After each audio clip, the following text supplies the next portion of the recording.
नमस्कार दोस्तों, स्वागत है आपका फटाफट खबरों में। आज एक बार फिर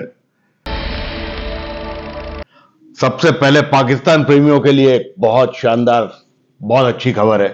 जो पाकिस्तान जाना चाहते हैं वो जा सकते हैं, क्योंकि 24 घंटे के अंधेरे के बाद वहां पर लाइट फिर आ गई है। भाई साहब, पेट्रोल के लिए आपको लाइन लगा सकती है, लगानी पड़ सकती है, और खाने पीने की चीजें बहुत महंगी हैं। आपको मिले ना मिले वो आप जाने, लेकिन लाइट आ गई है। कुछ ना कुछ टुकड़े खाने को जरूर मिलेंगे। तो जो पाकिस्तान प्रेमी हैं वो पाकिस्तान जरूर जाएं। उनके लिए खुशखबरी है कि वहां पे लाइट आ गई है। दूसरी खबर भाई साहब ये है कि हर पार्टी में 2-4 टट्टू जरूर होते हैं। जैसे कांग्रेस में एक टट्टू हैं जो कि अनफॉर्चुनेटली मध्य प्रदेश के सीएम रह चुके हैं, दिग्विजय सिंह। एंड बैंड चैंड अनाप शनाप कुछ भी बकते रहते हैं, पर पता नहीं क्यों कांग्रेस इनको पाले बैठी है, या तो कोई ये हाथ में इनके कोई ऐसी चीज है तो ये ब्लैकमेल करते रहते हैं भाई साहब टॉप लेवल पे लोगों को, ऐसा मुझे लगता है। अभी ये कहते हैं जो सर्जिकल स्ट्राइक हुई थी उसका सबूत लाओ, सबूत ला के दो। अरे बॉस, आर्मी से कौन सबूत मांगता है? कुछ अक्कल वक्कल है आप में? What nonsense you talk. Rahul Gandhi ने पल्ला झाड़ लिया, कांग्रेस ने पल्ला झाड़ लिया कि बोले भाई साहब ये इसका खुद का स्टेटमेंट है और इस स्टेटमेंट की जीरो वैल्यू है। कांग्रेस के लिए जीरो वैल्यू, कांग्रेस के लिए जीरो वैल्यू है इस आदमी की, देश के लिए जीरो वैल्यू है इस आदमी की, ऐसा मैं समझता हूं।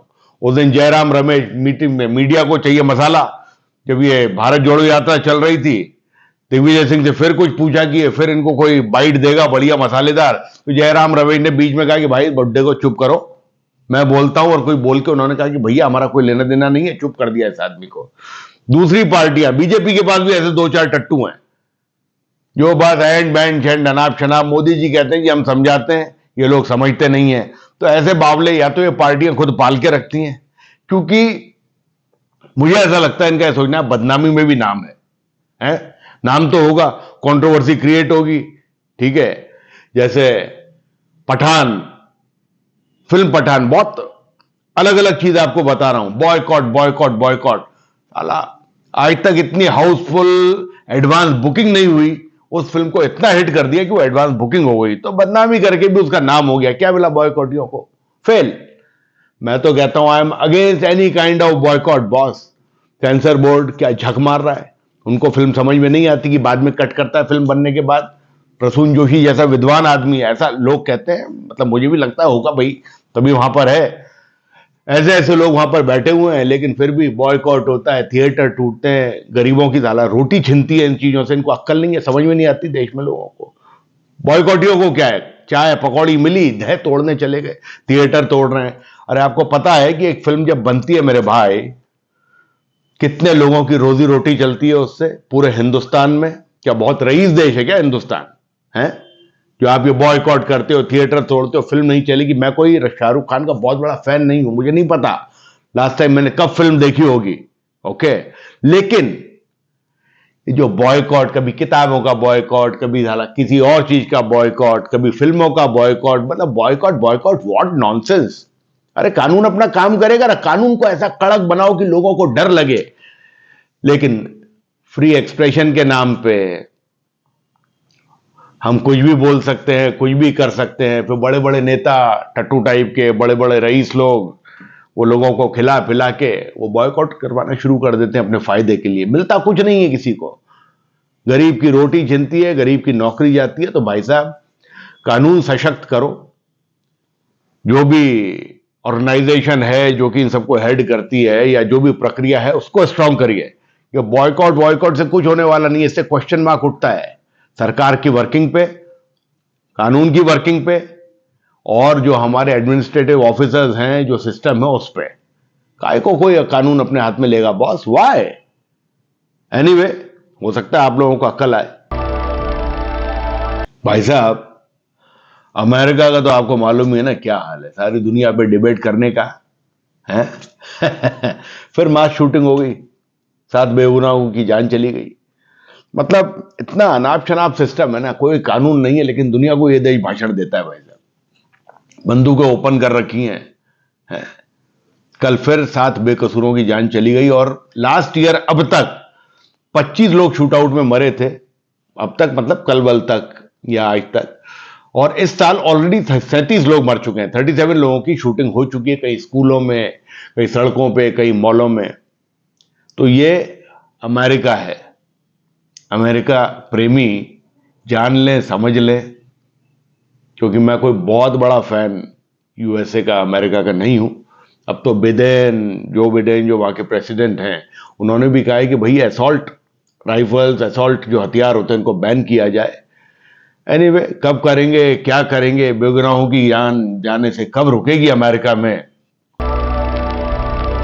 लखनऊ में भाई साहब भूकंप आने की वजह से हजरतगंज इलाके में एक 4 मंजिला बिल्डिंग गिर गई। 14, 16, 18 लोग कुछ वहां पर फंस गए। अनफॉर्चुनेटली अभी तक कोई जान नहीं गई है। इस वक्त की खबर यह है कि 2-3 लोग शायद अभी भी फंसे हुए हैं, जो भी शायद निकाल लिए जाए। मैं उम्मीद करता हूं, ईश्वर से दुआ करता हूं, विश करता हूं कि ये लोग भी बच जाएं। जिसकी भी ये बिल्डिंग थी, उसके ऊपर सख्त से सख्त कार्रवाई होनी चाहिए। बस अगेन उम्मीद यह है कि ये बिल्डिंग किसी ताकतवर कद्दावर नेता या किसी रईस आदमी की नहीं हो, जो बच के निकल जाए और सिस्टम को धत्ता दिखा दे। तो एक्शन होना चाहिए, लोगों की सबकी जान बच जाए। और जब भी ये बिल्डिंग्स ये वो सब हिंदुस्तान में बनता है, तो लोकल काउंसिल, लोकल जो म्युनिसिपल कॉरपोरेशन होती है, जो कि नक्शे पास करती है, रेगुलर चेक्स होने चाहिए बॉस की काम ढंग से हो रहा है कि नहीं हो रहा है। एनीवे, तो ये मासूमों की जान ना जाए, इसके लिए एडमिनिस्ट्रेशन को बहुत ध्यान देना चाहिए। भाई साहब, टाटा ने जब से एयर इंडिया को लिया है ना, भसोड़ी मची हुई है। पहले 30 लाख का फाइन हुआ था, पायलट के ऊपर सस्पेंशन नोटिस हुआ, और जो इन फ्लाइट मैनेजमेंट जो डायरेक्टर देखते हैं, उनके ऊपर 3 लाख का फाइन हुआ। ये एक सेपरेट। अभी भाई साहब 10 लाख का एक फाइन और हो गया है। पेरिस न्यू दिल्ली जो फ्लाइट थी, उसमें एक भाई साहब जो है वो सिगरेट पी रहे थे लेबोरेटरी में, जो कि बहुत ही खतरनाक है, हवाई जहाज में नहीं करना चाहिए, बिल्कुल सख्त पाबंदी है। उसके अलावा एक भाई साहब नशे पत्ते में उठे और उन्होंने खाली सीट देखी, बाथरूम टॉयलेट समझ के उन्होंने उस पर सुसु कर दिया। एयर इंडिया ने ये डीजीसीए को या जो भी कंसर्न अथॉरिटीज हैं उनको रिपोर्ट नहीं किया। तो अब डीजीसीए ने 10 लाख का एक और फाइन लगा दिया एयर इंडिया पे। तो टोटल फाइन पे फाइन चल रहे हैं, और एयर इंडिया ने भी एक्सेप्ट किया है कि यस, हमने सिस्टम फॉलो नहीं किया, रिपोर्ट नहीं किया, so that was wrong on our part. बहुत अनफॉर्चुनेट है बॉस, बट लोगों को भी समझना चाहिए कि इतनी बदतमीजी, इतनी जलालत के काम नहीं करने चाहिए। तो एनीवे, एयर इंडिया पे एक और फाइन लगा है। और जैसा कि हम ऑफ लेट देख रहे हैं कि जितनी भी एयरलाइंस हैं, इन्होंने रिपोर्टिंग शुरू कर दी है। अनरूली और बदतमीज काइंड ऑफ पैसेंजर्स को उतारा जा रहा है फ्लाइट से, बैन किया जा रहा है फ्लाइट में चढ़ने से, अरेस्ट किया जा रहा है। तो बहुत अच्छा एक्शन है। कानून का राज होना चाहिए, सिस्टम और एडमिनिस्ट्रेशन का राज होना चाहिए। उम्मीद करते हैं बहुत अच्छे कानून, बहुत अच्छे सिस्टम्स देश में आए, ताकि शरीफ जो लोग हैं वो शांति से जी सके। तो शरीफों की शांतिपूर्ण जिंदगी के लिए सरकारों को, सिस्टम को, पुलिस को, एडमिनिस्ट्रेशन को, कानून को काम करना चाहिए, ऐसा मैं समझता हूं। जेएनयू से यह खबर है कि जेएनयू स्टूडेंट्स यूनियन और एबीवीपी में कल बहुत आपस में झगड़ा हुआ, पत्थरबाजी हुई, लाठीबाजी हुई। मुझे भाई साहब ये समझ में नहीं आता है, जेएनयू कोई एजुकेशनल इंस्टीट्यूशन है कि मजाक है? यहां पे बच्चों ने क्या तमाशा बना रखा है?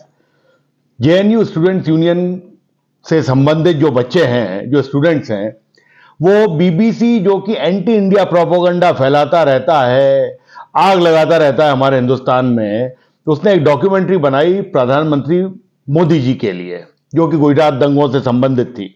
देश की सरकार ने उसको बैन कर दिया। अब जेएनयू स्टूडेंट्स यूनियन को, सबको ये डॉक्यूमेंट्री जबरदस्ती देखनी है। भाई ये कौन सी तमीज है बॉस? ये कौन सी बात है? सरकार ने अगर किसी चीज को बैन किया है तो आपको वही डॉक्यूमेंट्री क्यों देखनी है? उसके बाद ये नारे लगाते हैं आजादी आजादी आजादी करके, मार्च कर रहे हैं वसंत कुंज थाने की तरफ। काहे की आजादी? गुलाम हो क्या तुम? काहे की आजादी चाहिए? जब आजादी नहीं थी तब क्या हाल था मालूम है ना। अभी जब आजादी है तो आप लोग क्या कर रहे हो? पढ़ाई करने आ रहे हो कि अपने आप को बर्बाद करने आ रहे हो? यार, कानून मानना नहीं है, कुछ करना नहीं है, होशियारी दिखानी है। मेरे को तो भाई साहब ये जेएनयू कोई एजुकेशनल इंस्टीट्यूशन लगता नहीं है। और यहां जो इस तरीके के बवाली बच्चे आते हैं ना, मतलब वो देश का क्या भला करेंगे, वो 100% नुकसान के अलावा कुछ नहीं कर सकते हैं। क्यों देखनी है आपको वो चीज जो सरकार मना कर रही है? तुम जैसे लोगों के कारण, तुम जैसे स्टूडेंट्स के कारण देश बदनाम होता है। जेएनयू को जोक बना के रखा हुआ है, मजाक बना के रखा हुआ है। ठीक है, पॉलिटिशियंस तो अपना गेम खेल रहे हैं, लेकिन जो चीज बैन है वो क्यों देखना है बॉस? हमारे प्रधानमंत्री के लिए हमारे देश के खिलाफ कोई प्रोपेगेंडा हो रहा है, आपको वही क्यों देखना है? क्यों आप दूसरे देश जो हमसे नफरत करते हैं उनको कोई मुद्दा देते हो?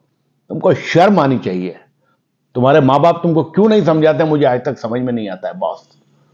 आजादी आजादी आजादी हम देखे, अबे क्यों देखोगे तुम? Who the hell are you कि तुम ये डॉक्यूमेंट्री देखोगे? गलत चीज कोई बनाएगा तो तुम्हें देखनी है। ऑपोजिशन पार्टीज भी उसको सपोर्ट करेंगी। यार वो हमारे देश का प्रधानमंत्री है, एक इमेज बनाई है वर्ल्ड वाइड उसने। थोड़ा सा शर्म करो, पढ़ाई लिखाई पे ध्यान दो। बेरोजगारी वैसे ही बहुत है, फिर सरकार पे चढ़ जाओगे, नौकरी नहीं मिलती, नौकरी नहीं मिलती। दो चार टटपूंजे नेता बन जाएंगे, चोरी चकारी करेंगे, बदमाशी करेंगे, देश को लूटेंगे। बाज जाओ इन सब चीजों से यार, अच्छे कामों में घुसो। जेएनयू का नाम करो, बदनाम मत करो जेएनयू को। क्रिकेट की बात करें भाई साहब, तो कल इंडिया ने न्यूजीलैंड की धज्जियां उड़ा दी। सीरीज 3-0 से जीत ली, सफा चट कर दिया। 385 फॉर 9 इंडिया ने बनाया, और जवाब में आई थिंक कुछ 295 न्यूजीलैंड ने बनाया। They got all out. Beautiful batting by Shubman Gill, Rohit Sharma, Hardik Pandya जो 385 तक स्कोर को लेकर गए। पहाड़ जैसे स्कोर के आगे न्यूजीलैंड धराशायी हो गया। डेवॉन या समबडी लाइक, उन्होंने बहुत अच्छी बैटिंग करी, सेंचुरी बनाई, बट काफी नहीं था 385 का स्कोर एक ही आदमी के लिए पूरा करने का। तो beautiful batting, beautiful bowling by Kuldeep Yadav, Hardik Pandya जिसने आते ही एक पहली या दूसरी बॉल पे विकेट लिया, एक मूवमेंट बनाया।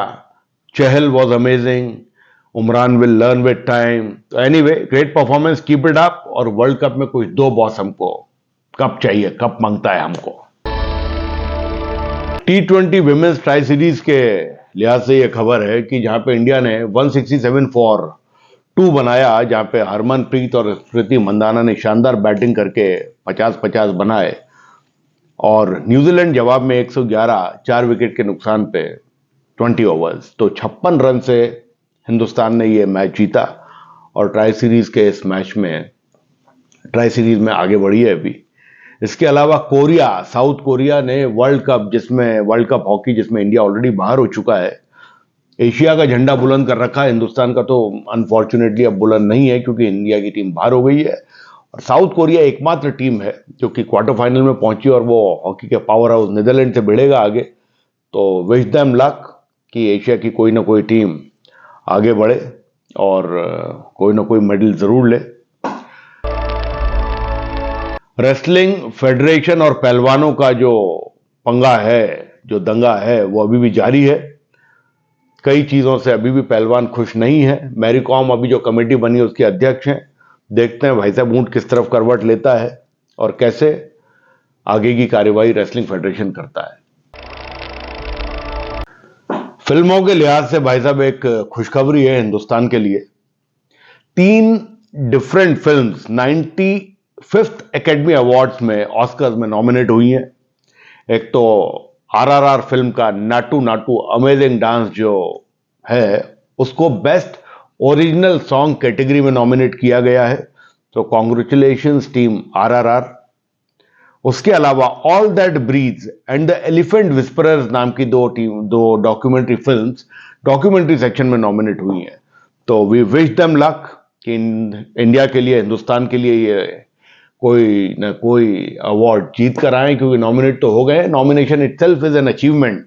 तो अच्छी फिल्में बन रही हैं, अच्छा काम हो रहा है, तो that's great boss. Thanks for the day.